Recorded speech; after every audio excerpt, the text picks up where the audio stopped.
প্রায় 7টার সময় খোয়াই থানাতে একটি ইনফরমেশান আসে যে দেবব্রত শীল, বাবার নাম বাবুল শীল, দুর্গানগর, সে ওই এলাকাতে ড্রাগস বিক্রি করছে।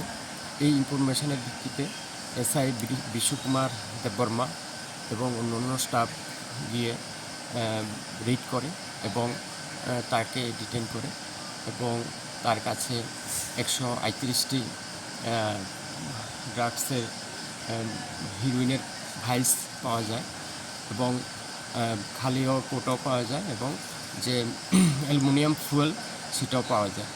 তো অ্যাকর্ডিংলি যে এনডিপিএসের যে নিয়ম সেই অনুসারে সবগুলিকে সিজ করে এবং অ্যারেস্ট করে থানাতে নিয়ে আসে এবং পরবর্তী সময় এনডিপিএসের যে নিয়ম সেই অনুসারে একটি কেস হবে এবং তার বিরুদ্ধে আইন অনুযায়ী ব্যবস্থা নেওয়া হবে। তাকে কবে আদালতে সোপর্দ করা হবে? কালকে।